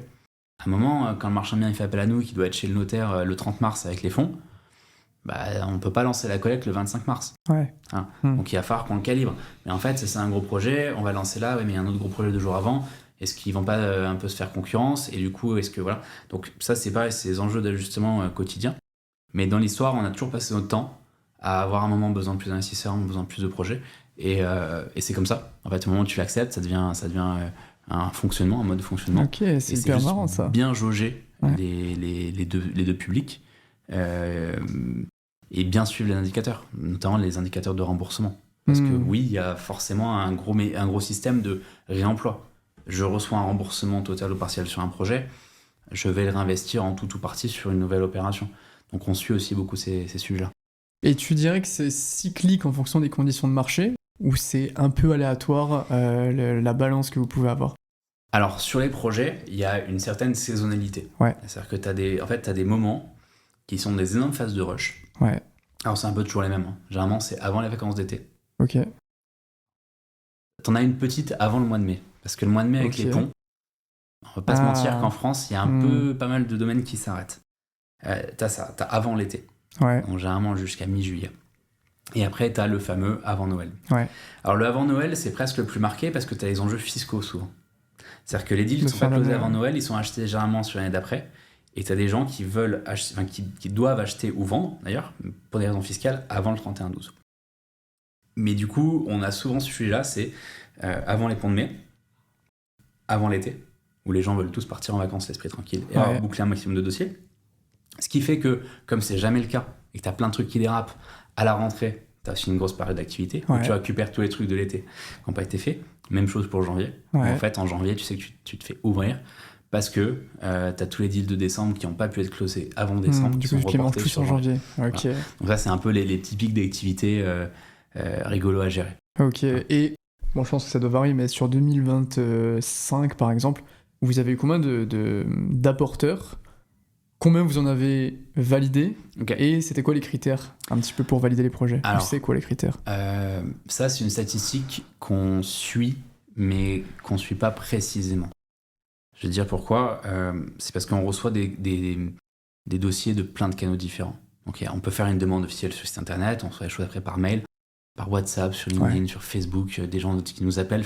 Donc, si on s'amuse vraiment à faire toutes les demandes qu'on reçoit sur tous les canaux possibles, versus ce qui est présenté sur la plateforme, c'est sûr qu'on pourrait afficher en disant on sélectionne moins de 0,x% des dossiers. Sauf qu'il n'y a que des demandes pas sérieuses. Sauf qu'en fait, dans l'eau, il y a plein de demandes de gens qui ont juste vu de la lumière et qui ont envoyé un mail, qui ont rempli un formulaire un dimanche soir à 23h. Il y a des demandes un dimanche soir à 23h qui sont très bien, mais attention. Donc du coup, c'est une stat qui est forcément un peu faussée. Si tu la suis vraiment, t'as tendance un peu à essayer d'être perverti sur le côté marketing. Donc, nous, on regarde beaucoup les différences entre ce qui rentre vraiment, c'est-à-dire ce qui est en préqualification et ce qui est mis sur la plateforme. Globalement, on est de l'ordre de 10% des dossiers qui vont au bout. C'est-à-dire qui passent la préqualification. Donc, c'est-à-dire qu'il y a un chargé d'affaires, pas un robot, quelqu'un qui s'est posé sur le dossier, qui a regardé les grands enjeux, qui a fait une préqualification, qui a refait tourner un bilan financier, qui a challengé les grandes hypothèses, encore une fois, dans les grandes masses. Versus ce qui est proposé sur la plateforme. Ok, donc vous faites un audit en gros complet. Ça consiste en quoi? Vous allez voir un peu l'historique de l'apporteur, peut-être sa réputation. Est-ce que vous le rencontrez aussi? Alors, on travaille en fait technique de l'entonnoir. Donc, on regarde tout ce qu'on reçoit. Il y en a plusieurs qui ont fait sauter très tôt, ce qui ne rentre pas dans le périmètre. Notamment pour des raisons typiquement de l'investisseur qui veut qu'on lui finance l'achat d'un appartement pour être mis en location. Ça, nous, on fait des projets courts, avec des gros taux d'intérêt, ça marche pas. Ça peut pas marcher. Ensuite, on fait une préqualification sur les dossiers qui, sur le papier, sont bons. On fait une préqualification. Là, on va rentrer, déjà après un échange avec l'opérateur, on va rentrer dans du concret. Et si la préqualification est OK, là, on va rentrer dans l'audit approfondi. Et l'audit approfondi, globalement, on va étudier l'opérateur et l'opération. L'opérateur, c'est quoi? C'est une société ou un groupe de sociétés. Donc, audit juridique et comptable. C'est aussi une ou plusieurs personnes, donc audit patrimonial, audit d'historique, le casier judiciaire, des trucs comme ça. Enfin, voilà, on va creuser un peu loin. Et en fait, ça, c'est quoi? C'est pour venir confirmer que cette personne, elle est légitime à présenter telle opération. On finance des gens qui réalisent une première opération de marchand de biens, les néo-marchands de biens. Il faut bien commencer quelque part. Mais quelqu'un qui n'a pas d'historique en immobilier, ou par exemple en travaux, qui vient nous voir avec un projet qui consiste à acheter un immeuble avec d'énormes problèmes de structure, à faire des giga travaux pour revendre après, est-ce qu'il est assez armé à ce moment-là pour porter ce projet-là? Et encore une fois, quand nous, on valide un projet, quand nous indique qu'il est financé, on embarque dans ce projet des investisseurs. Et en fait, il y a des fois où le non sur un projet, du point de vue du porte-projet, du candidat porte-projet, il est perçu comme une sanction. Mais en fait, des fois, c'est presque pour le protéger lui. Parce que là-dedans, c'est une galère où nous, on n'a pas envie de nous embarquer, on n'a pas envie d'embarquer nos investisseurs, mais in fine, c'est lui qui perd les pots cassés. Donc, on va regarder toute la partie opérateur et la partie opération. Donc là, on va aller étudier un paquet de documents et de notions qui vont bien sûr varier selon la typologie de projet. mais on va regarder tous les aspects d'urbanisme, les aspects de travaux. Par exemple, je prends mon exemple sur mon gros immeuble à habiliter. Je fais travailler une entreprise en contractant général. Donc, c'est-à-dire que c'est elle qui va remporter le marché pour faire tous les travaux, qui va faire la sous-traitance ou non après. Je vais aller regarder cette entreprise-là. Parce que si cette boîte-là, elle est dirigée par un mec qui a déjà créé 10 boîtes et planté 9, statistiquement, je vais peut-être avoir un problème sur mes travaux qui peuvent créer un retard, qui peuvent créer le fait que je vais verser les acomptes, il a fermé la boîte, j'ai perdu de l'argent. Donc, on vient sécuriser là-dessus. Le bilan financier de l'opération, le marché immobilier. On vient me voir en me disant tel appartement, j'ai tel appartement, je vais absolument le rénover. Et en produit vendu, je vais le proposer à tel prix au mètre carré. En l'état, l'appartement, c'est une merguez. Alors oui, tu peux faire des visuels 3D, tu peux faire les travaux, je vais mettre du marbre et autres. Ok, mais dans la vraie vie, sur un marché immobilier, est-ce qu'il y a des gens qui sont prêts à acheter un bien à cet endroit-là avec ces caractéristiques-là, à tel prix? Donc là, c'est des études de marché qui peuvent aller jusqu'à faire intervenir des experts, ou parfois, des fois, c'est tout bête, mais appeler un contact local, appeler un agent immobilier local à qui on passe un coup de fil en disant j'ai un porte-projet dans telle zone à tel prix, est-ce que tu penses que c'est réaliste? Qui va dire bien sûr, là, les appartements du maire, c'est ultra rare, ça part dans la journée, ou au contraire, là, il est un peu optimiste, et donc dans ce cas-là, on reboucle sur le bilan financier, ok, il est un peu optimiste. Mais est-ce qu'il est un peu optimiste, et du coup, s'il y a une baisse de prix, est-ce qu'il reste de la marge? Oui, non. Si c'est ça, à la limite, on va se dire, ok, on n'est pas vraiment d'accord avec ton prix de vente projeté, donc on y va, mais par contre, tu prends un engagement, une clause de baisse de prix, tu t'engages à baisser le prix si tu n'arrives pas à le vendre, pour éviter de rester collé avec son bien qui est complètement décorrélé du marché. Donc on peut rentrer assez finement dans les opérations, et on essaye de rentrer le plus finement possible. C'est pas juste un opérateur arrive, j'ai tel projet à tel prix, vous validez pas, et ensuite vous le proposez, vous avez aussi toute l'expertise au niveau de l'opérateur avant de le proposer sur la plateforme, justement pour savoir si l'opération va bien se mener, et même accompagner aussi l'opérateur dans son projet. Et notamment quand ça se passe mal. Et là, en fait, on tombe sur deux catégories. C'est que tu as les porteurs de projets de bonne foi, avec qui tu te relèves les manches. Et oui, tu y vas. Et tu as ceux de mauvaise foi avec qui, justement, là, c'est un autre discours. Et c'est d'autres procédés à mettre en place. Mais encore une fois, l'idée, c'est derrière, il y a un porteur de projet qui est un être humain. Donc, tu dois aussi travailler et concilier avec ça. Mais pareil, forcément, nous, plus on va réussir à sélectionner des bonnes opérations et des bons opérateurs, plus on va avoir des remboursements, des statistiques qui sont encourageantes pour que les gens réinvestissent et pour que de nouveaux investisseurs investissent. Donc en fait, en travaillant la qualité en amont, on s'assure la pérennité en aval. Et vous rémunérez sur ce qui est récolté? Vous prenez un pourcentage de ce qui est récolté, exactement. Pas des frais du côté des investisseurs? Non, on prend 0 frais aux investisseurs. Donc les investisseurs, en fait, les seuls frais entre guillemets qu'ils vont avoir, c'est la fiscalité qu'on s'occupe de prélever et déclarer pour eux. Ok. Donc ça, moi, ça permet d'être simple au niveau de la gestion. Ça l'est moins pour notre gestion à nous. C'est un sujet. Et nous, on se fait payer par les porteurs de projets avec des frais qui sont des frais sur la collecte. Ces frais, ils sont transparents. C'est-à-dire qu'à chaque collecte, c'est écrit combien est-ce qu'on se fait rémunérer. Okay. Donc ça, il n'y a pas de frais cachés ou quoi que ce soit. C'est quoi? C'est entre 5 et 7-8%? C'est entre... Ouais, en général, c'est entre même 4 et 8%. Okay. Ça varie selon en fait, la taille de l'opération. Ouais. Parce que paradoxalement, des fois, un dossier à 200 000 euros, il va prendre le même temps qu'un dossier à 2 millions. Mais comme nous, on prend un pourcentage, la rémunération, c'est pas la même. Donc c'est taille de l'opération, technicité de l'opération. Il y a des opérations, des fois, qui sont très simples.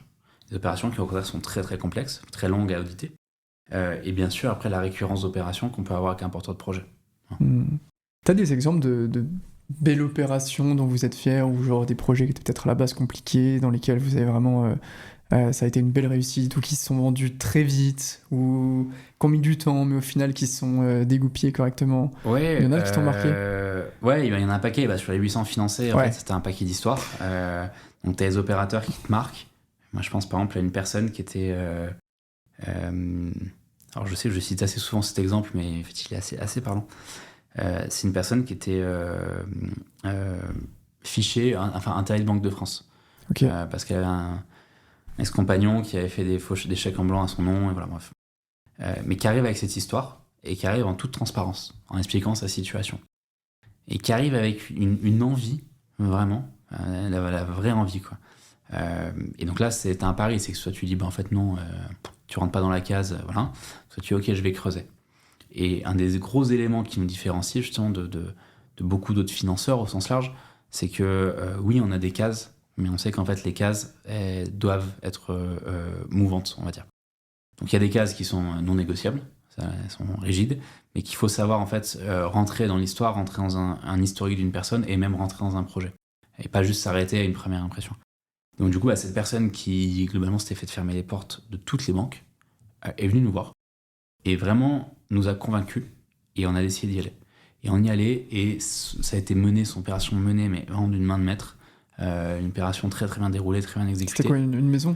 C'était une maison qui était divisée en 2 ou 3 appartements, travaux, revente. Voilà. Donc il y avait quand même des travaux, mais tout était bien, le reporting était carré et autres. Il y a eu beaucoup de projets en fait sur des gens qu'on a accompagnés sur des néo-marchands de biens. Donc pareil, qui avaient eu plein de refus, qui avaient eu plein de banques qui voulaient même pas leur ouvrir la porte. Et du coup, ne serait-ce que d'avoir un interlocuteur qui prend en considération ton projet, même si le projet c'était un besoin de 150 000. C'est hyper gratifiant. C'est gratifiant. Et donc encore une fois, c'est de l'humain derrière. Donc il y en a qui sont reconnaissants, il y en a qui le sont moins. Et c'est pareil sur des opérateurs qui ont eu des difficultés financières. Là, j'ai eu un cas de figure il y a pas longtemps avec un porte-projet qui était en grosse difficulté financière et qui m'a dit effectivement c'est généralement dans ces moments-là un peu durs que tu vois sur qui tu peux compter, sur qui tu peux pas compter. Et ça a été plutôt intéressant pour nous puisqu'en gros il a mis en place un plan qui favorise notre remboursement à nous au détriment d'autres financeurs malheureusement. Mais en fait j'ai envie de dire malheureusement pour eux dans le sens où nous on a été là, on a cherché des solutions là où les autres à part le flinguer à coup d'avocat ils ont rien fait. Donc c'est là où aussi t'as vraiment le côté immobilier, le côté humain. Donc t'as plein d'exemples de projets et globalement c'est des belles réussites. Et moi, j'aime bien aller visiter les opérations, voir comment ça se passe, et suivre même les projets après. C'est-à-dire que des fois, quand tu passes effectivement dans les endroits, tu sais que tu as financé ça. Moi, je sais que quand je suis sur la route, ça me le fait plein de fois. Je passe sur le GPS, t'as le nom des villes qui s'affiche. Alors, du coup, l'avantage quand tu finances 800 projets, c'est que tu découvres un peu la géographie de la France. C'est clair. Donc, c'est assez rigolo. Mais tu te rends compte qu'en fait, tu as été financé des trucs. La dernière fois, je suis en vacances en Bretagne. Donc la route entre Lyon et la Bretagne, t'as quelques kilomètres. Et j'ai traversé un paquet de villes. En fait, je me disais, mais je connais cette ville. Hop, en fait, là, on a financé un projet. Incroyable. Et tu sais, tu fais un petit détour, tu vas voir, tu trouves l'immeuble, et tu dis, le truc a été vendu il y a 2 ans. Mais concrètement, tu vois l'immeuble, il a été refait, il est tout beau. Et là, il y a un côté, tu te rappelles que c'est de l'économie réelle et que c'est du super concret ce que tu fais. C'est beau. Tu dois passer à côté, là, sur l'autoroute, sur la route. Petit immeuble, petite maison. C'est vrai que c'est beau, ce côté tangible. Trop bien. Petit jeu. Thomas, je te mets vrai ou faux. Je te donne des petites assertions sur l'immobilier, le crowdfunding immobilier. Des choses que j'ai beaucoup retrouvées dans les commentaires de contenu autour ou de retours, tu vois, autour de ce type de produit. Et tu me dis si c'est vrai ou si c'est faux. Et tu m'expliques pourquoi. Si tu as envie, tu développes. C'est comme ça vient. Le crowdfunding immobilier est moins risqué que l'immobilier en direct. Ça dépend. Tu peux dire, t'as 2 jokers. Première réponse. J'aurais tendance à dire non, mais. Alors, le crowdfunding, c'est pas moins risqué que l'immobilier en direct, mais c'est d'autres types de risques. Pourquoi ? Parce que le crowdfunding, tu peux tout perdre. Là où effectivement, quand t'es propriétaire d'un appartement, même si t'as des galères sur l'appartement, tu restes propriétaire de quelque chose. Donc t'as moins le côté, tu peux tout perdre. Par contre, quand je dis c'est d'autres types de galères et de risques, quand tu investis 100 € en crowdfunding immobilier sur un dossier qui va à la casse, versus quand tu as un appartement qui se fait squatter, c'est pas le même type de galère. Et pour avoir eu les 2 cas de figure, il y en a un que je préfère à l'autre. Peut-être qu'en crowdfunding, tu peux plus diversifier ton risque quand même qu'en immobilier, puisque tu peux te positionner sur 10 biens à 100 €. Parce que si tu as ton projet immobilier, en général, tu en as un. De toute façon, le crowdfunding immobilier, c'est un financement qu'on met dans la catégorie des financements alternatifs. Et ça va te parler. C'est la pyramide de l'investissement. Les classes d'actifs un peu alternatifs, c'est bien d'en avoir, mais c'est pas censé être la base de ton investissement. Sauf si tu es effectivement un gros risk taker, que tu veux des gros taux et tout ça. Mais une bonne gestion, une gestion un peu cohérente, t'es pas censé mettre all-in sur ce genre de produit. Et surtout, si tu le fais, jamais sur un seul projet. Ok, donc ça dépend.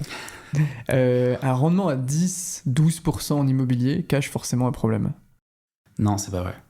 C'est pas vrai parce que, encore une fois, ce qu'il faut comprendre, c'est ce qu'il y a derrière. Pourquoi est-ce qu'un porteur de projet fait appel à nous et est prêt à payer du 12% l'an? Enfin, alors là c'est c'est le capitalisme de base, hein, c'est l'économie de base. Pourquoi lui il est prêt à payer 12%? C'est parce qu'il va gagner plus que 12%. Ouais. Donc, c'est pas forcément cacher un problème. Beaucoup de gens pensent que les dossiers qui arrivent en crowd, c'est des dossiers qui ont été refusés dans toutes les banques. C'est pas vrai non plus. Parce que les banques ont leur système, ont des tailles d'intervention, des périmètres géographiques d'intervention qui font qu'il y a plein de dossiers qui passent pas du tout entre les mains d'un banquier avant d'arriver chez nous. Tout à fait, aussi, c'est plus long. Donc, ça cache pas forcément un problème, c'est pas vrai. J'avais une réflexion sur ça que j'ai oublié, donc tant pis. Les plateformes de crowdfunding immobilier prennent trop de risques pour attirer les investisseurs. Alors, je pense que ça a été le cas à une époque. Okay. Et je pense que là, il y a une prise de conscience. Parce qu'en fait, à la fin, le pouvoir, il est chez qui? Il est chez les investisseurs. Ouais.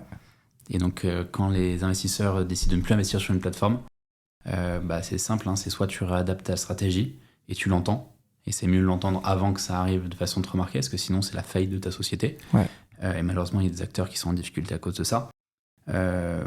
Donc, je pense que ça l'a été. Je dirais quand même que ça l'a été à une époque où effectivement l'immobilier était un Eldorado. Et où je pense que tout le monde a un peu oublié que c'était une parenthèse. Mais c'est l'exemple des taux d'intérêt 1%.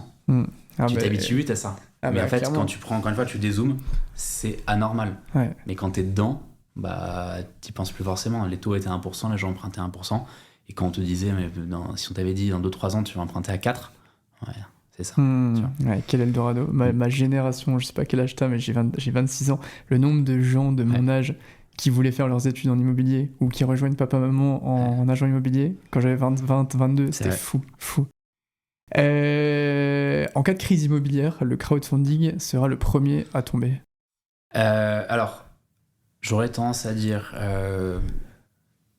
oui, mais.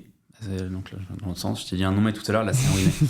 Oui, parce qu'en fait, par rapport à l'immobilier physique, c'est-à-dire l'immobilier que tu vas détenir toi, à la limite, ta crise, elle arrive. Si c'est une crise, par exemple, de vente, tu le gardes, tu vends pas. Ouais. Tu essaies de passer la vague.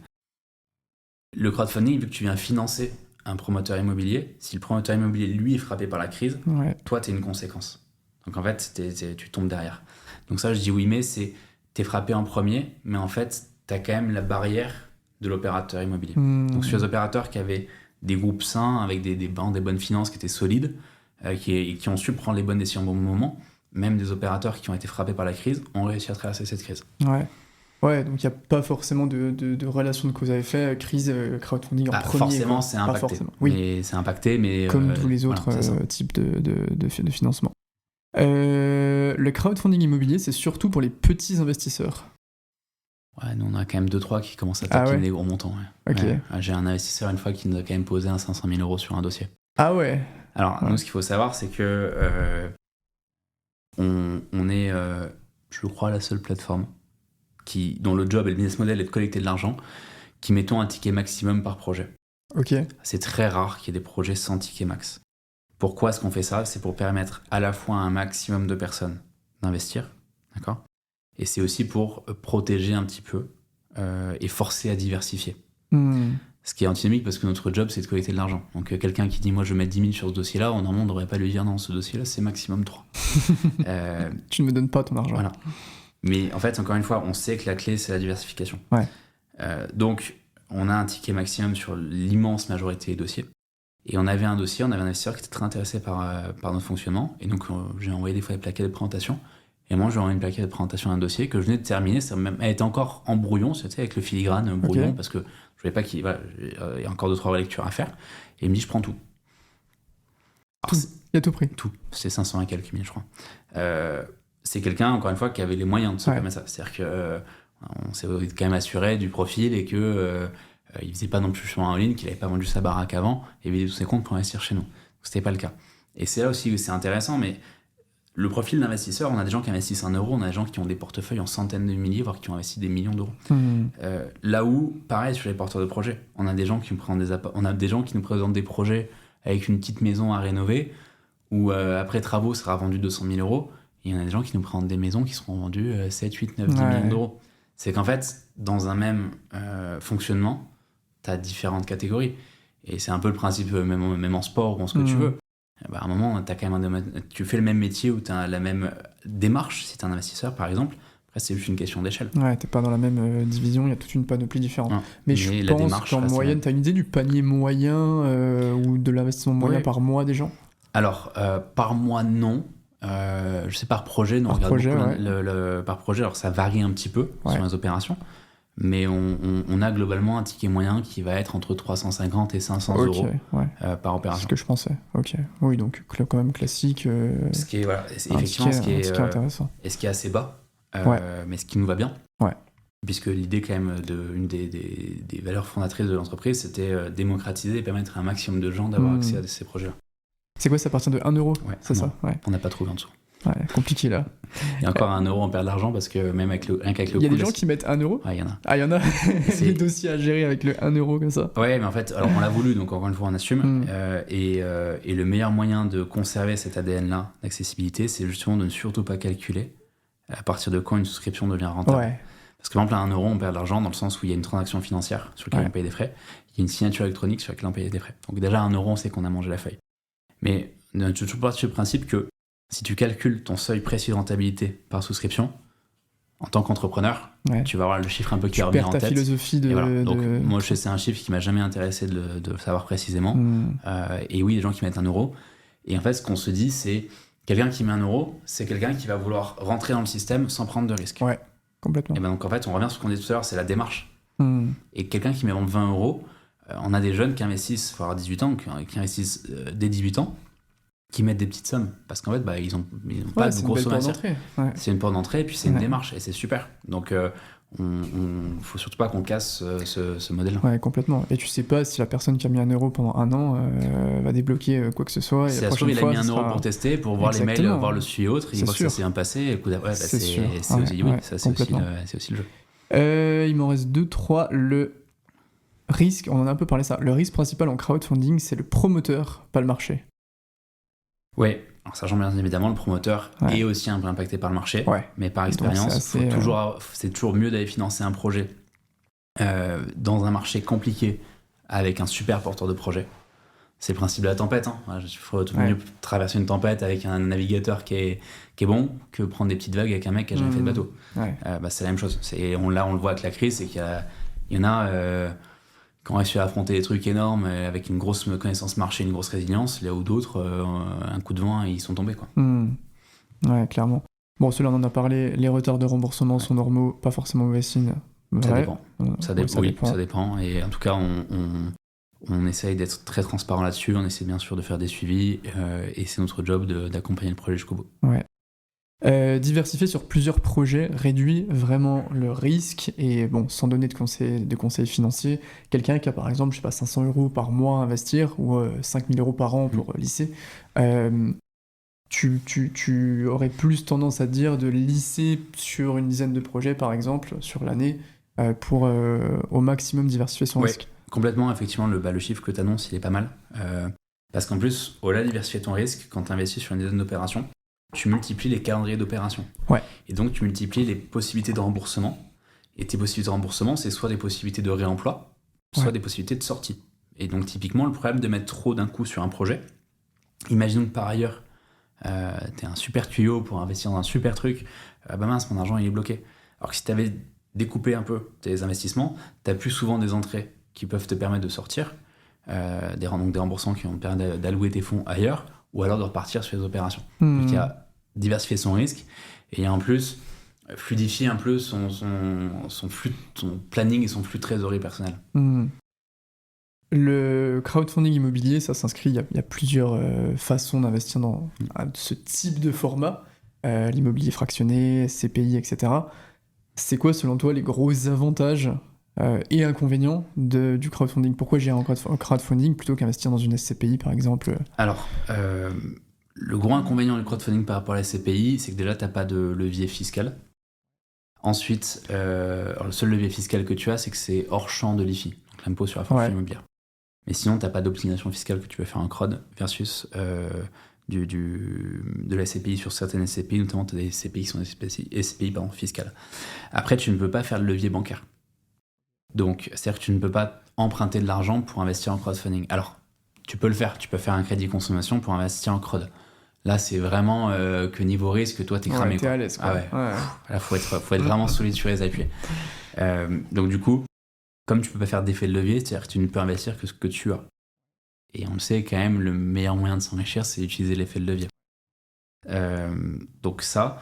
Après, la SCPI aussi, ce qu'il faut savoir, c'est que c'est une gestion qui est dite passive.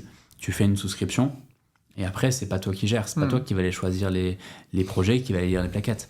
Donc là, on revient sur, il y a des gens qui aiment bien les fouiner, qui aiment bien les chercher, qui aiment bien challenger nos hypothèses, et donc du coup, qui vont avoir l'envie et la passion, et le temps aussi, de creuser ça, et d'autres au contraire qui sont en mode, non, mais juste prenez mon argent, gérez-le, envoyez-moi une lettre tous les ans pour me dire où ça en est, et puis merci, au revoir.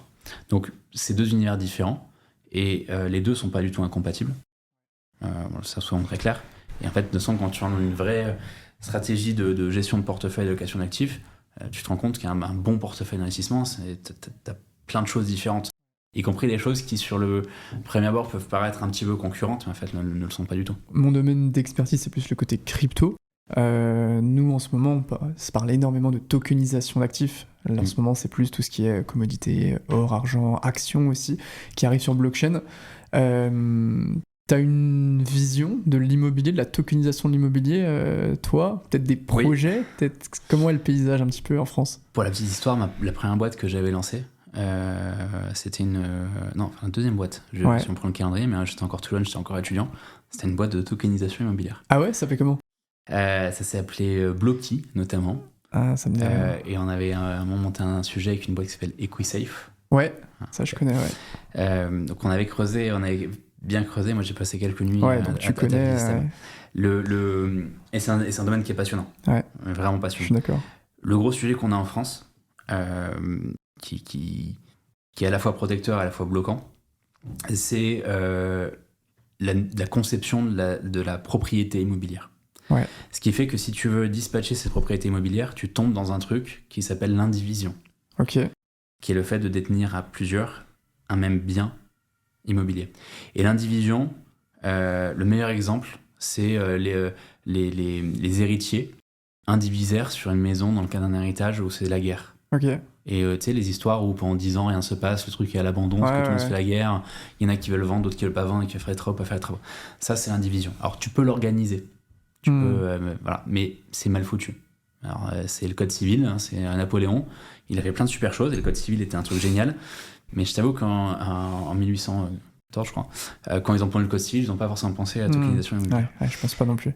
Et vu que ça fait partie des trucs qui sont un peu compliqués à réformer, donc tu as ce sujet de la propriété. Alors ce sujet de la propriété, en fait, tu viens le contourner en tokenisant non pas l'actif, mais en tokenisant généralement les parts d'une société qui détient cet actif. C'est ce que fait Realty, si je dis pas de bêtises. Exactement. Ouais. Donc, tu as ce problème déjà de la détention de l'actif. Après, tu as ce problème aussi du marché secondaire. Tu es propriétaire d'un droit indivis, donc d'une part d'indivision. Pour le revendre, c'est pas la même chose que d'être propriétaire d'une part d'une société qui elle-même détient un immeuble. Ouais. Après, tu as même les sujets fiscaux.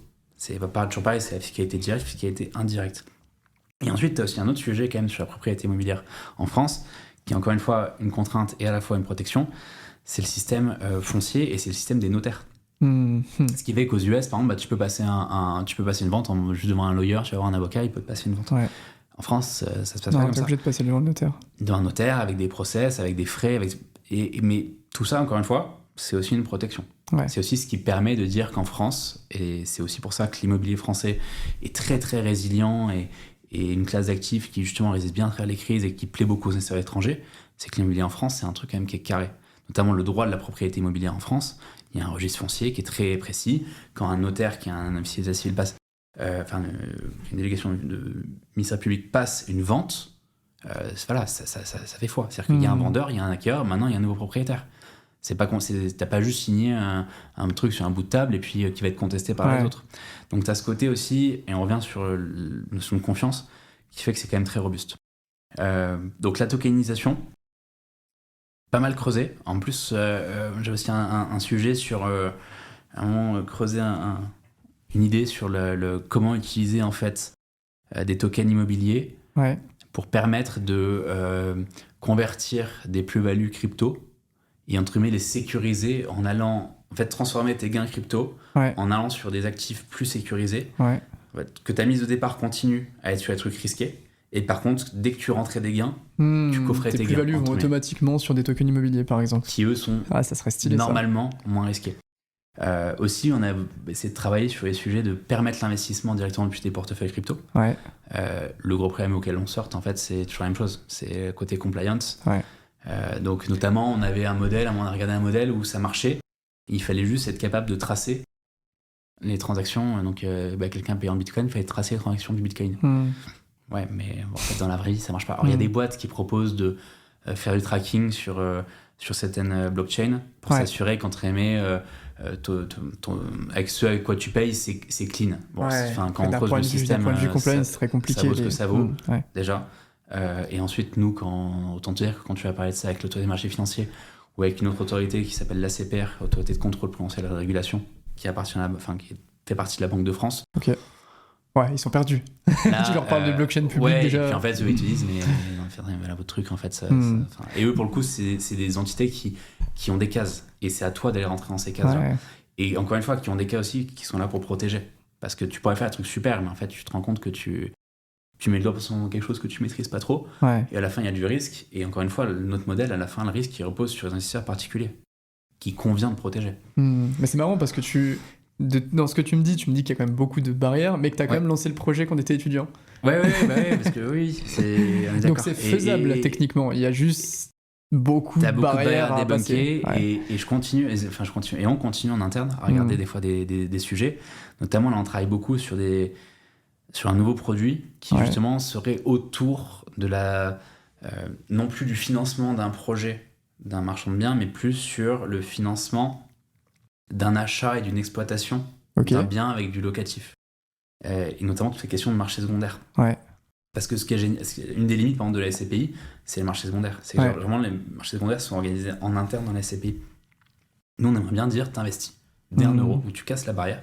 Parce que globalement, quand tu prends les différentes limites d'un investissement, t'as l'accessibilité. Donc là, nous, c'est dire, c'est technologiquement très accessible. Un téléphone, quelques clics, une carte bleue, une pièce d'identité, on y arrive.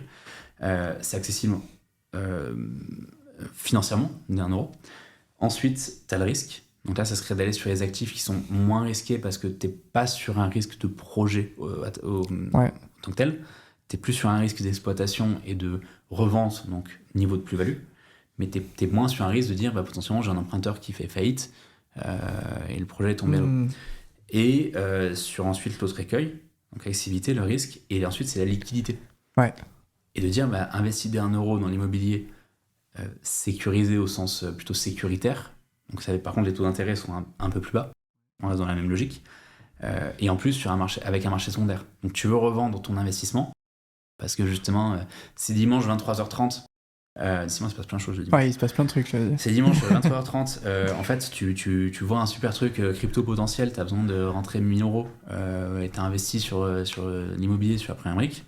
Tu dis ok, je vais aller proposer ma créance sur le marché secondaire pour rentrer liquidité pour l'investir. C'est génial ça. Voilà. Donc ça c'est normalement c'est gros projet de 2026. Magnifique. Donc t'as quand même bien creusé le sujet. Et là-dessus effectivement tu peux avoir un sujet de tokenisation. Parce que tu as des mises à jour de registres d'investisseurs qui en fait sont potentiellement énormes, parce que si on prend le plus gros projet qu'on ait financé, on a dépassé les 10 000 investisseurs. Si tu prends ça et que tu dis qu'en fait tu as un marché secondaire et que tu vas avoir le projet ou le bien pendant 3 ou 4 ans, potentiellement il y a 20, 30, 40, 50% des investisseurs du début qui seront plus à la fin et tu as eu plein de transactions. Donc là c'est pareil, c'est à quel point tu arrives à avoir une solidité de tes registres. Encore une fois, pour des raisons réglementaires et même pour des raisons financières. Faut être sûr que le gars à qui tu verses les intérêts à la fin du mois, c'est bien lui le bon propriétaire. Donc là, la blockchain a des intérêts. Après, à titre très personnel, j'ai eu beaucoup de projets qui étaient... alors ça s'est un peu calmé, mais qui étaient des projets avec du vernis blockchain marketing. Quand tu creusais, tu sais, mais concrètement, votre blockchain... En 2020, 2021, il n'y a que ça. Et notamment à l'époque où ça marchait beaucoup auprès de Business Angel, auprès des subventions, des choses comme ça, où il fallait mettre le mot blockchain ou algo dans une presse, sinon tu n'étais pas bankable, on va dire. Mais si tu le mettais, tu repartais à 40 millions de financement. Et donc, du coup, moi, j'ai vu, en fait, ce côté-là, et ça, on n'est pas des grands marketeurs, non. Et donc, du coup, à contrario, j'ai plus de respect pour des projets où quand tu creuses le projet, tu dis, mais en fait, vous avez un truc on-chain ou autre. Ouais, ah ok, mais vous l'affichez pas en gros sur votre site, sur la bannière, parce que non, c'est juste notre support tech ou notre support vraiment informatique, notre support monétique, si tu vois vraiment quand les sujets de paiement. On a réfléchi aussi à des tokens justement sur les droits politiques, des droits d'usage, des choses comme ça. Tu peux avoir des trucs super intéressants à faire. Ouais, des tokens de gouvernance. Ouais, c'est ça. Notamment sur des sujets qui vont nécessiter une vraie gouvernance avec des prises de vote et des décisions partagées. Et même des trucs tout bêtes, mais on a financé un hôtel où on a... en fait, l'hôtel a été transformé en résidence hôtelière. Okay. Et donc, du coup, tu peux investir en rachetant une clé. C'est l'équivalent d'une chambre. Et du coup, on avait négocié avec l'exploitant hôtelier une ristourne sur la chambre et même des prix préférentiels sur les gens qui voulaient réserver juste 2 nuits, 3 nuits. Ça, c'est pareil. C'est assez sympa à gérer.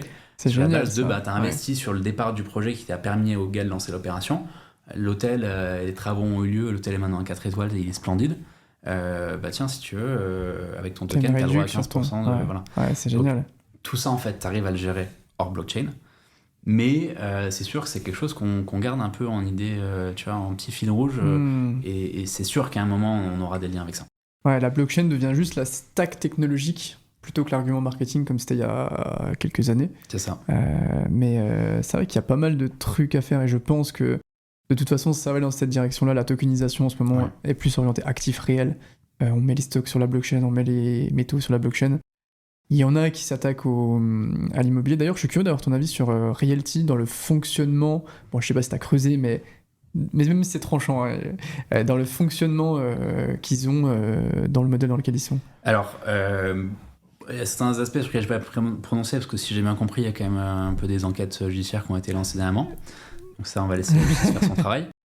Sur le principe, en tout cas, sur l'idée et sur le principe, donc je mets de côté l'exécution. Ouais.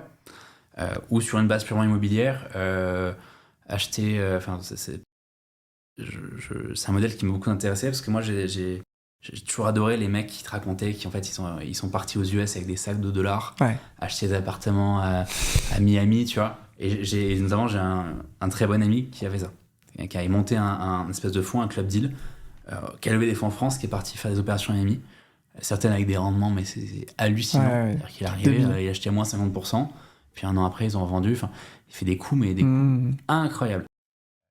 Et quand même, quand tu creuses le truc un peu plus loin, et que tu creuses un peu le système américain, t'as quand même des trucs bien pourris. Et typiquement, les baraques sociales dans la banlieue de Cleveland ou de Houston, il y a des trucs, c'est un peu hard. Il y a des photos qui font moins rêver que... Et en fait, c'est un peu toujours la même chose. C'est ça où tu reviens sur l'immobilier, à la fin, le taux, soit il reflète vraiment une vraie opportunité, soit sinon, il est censé refléter un risque, ou en tout cas, un côté un peu sexy.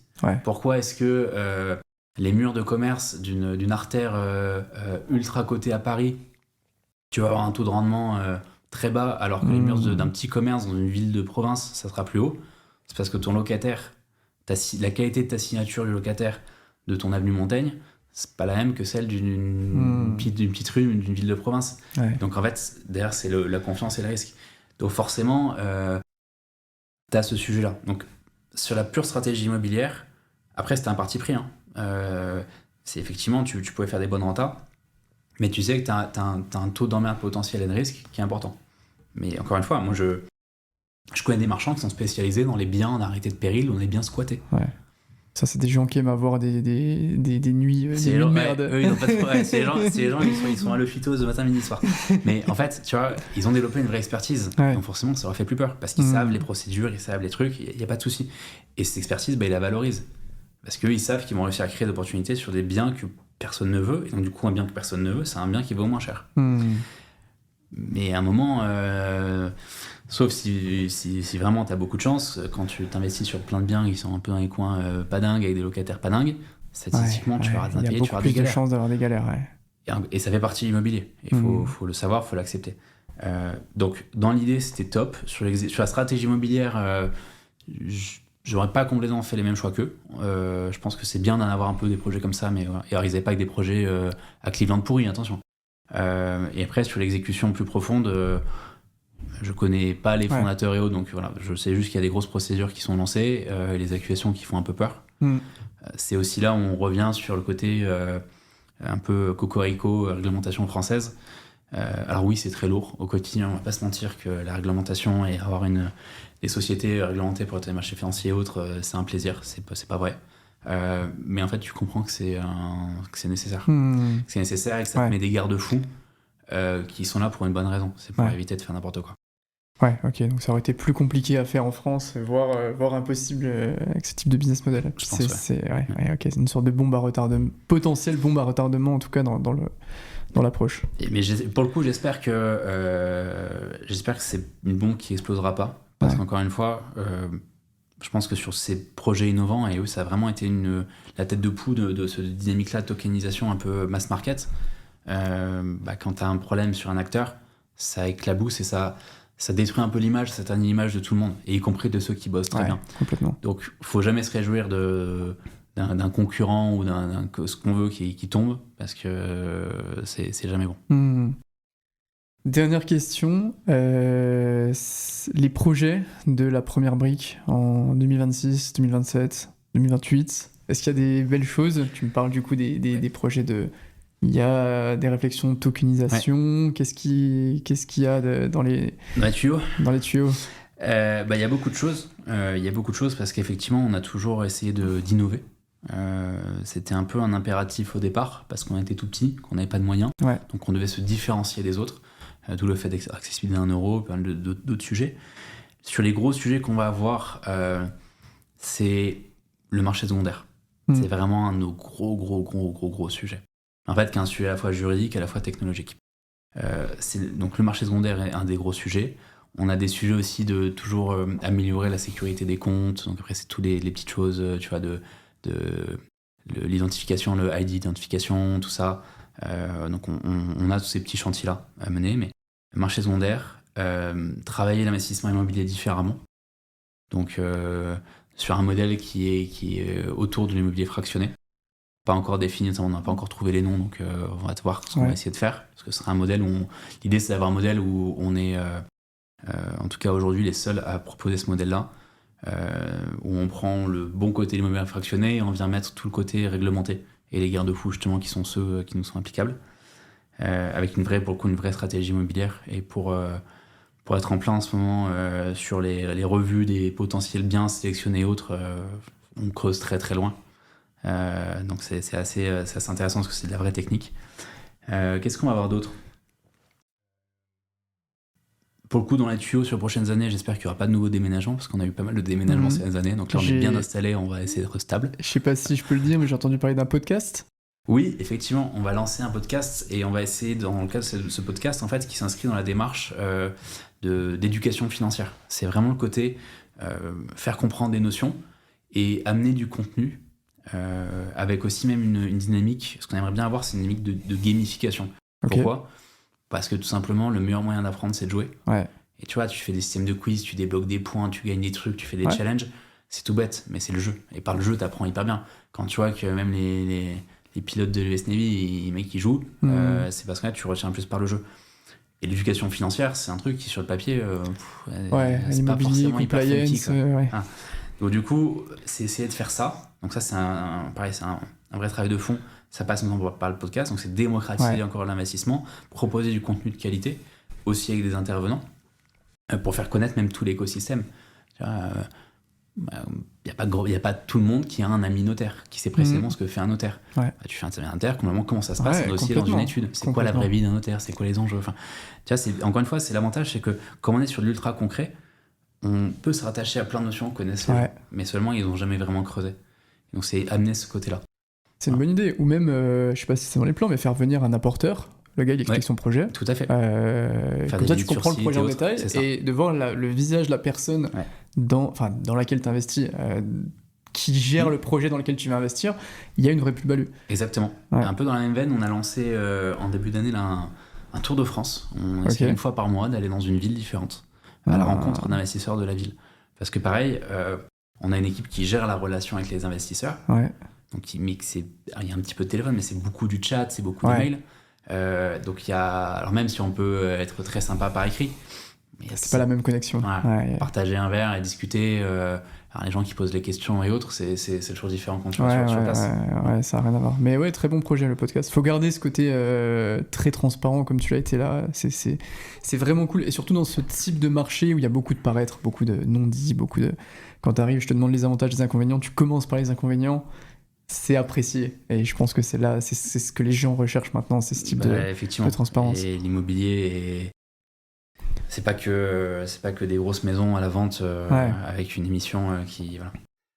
Eh ben écoute, très beau projet, magnifique. Merci beaucoup Thomas pour ce podcast. Est-ce qu'on peut vous retrouver quelque part?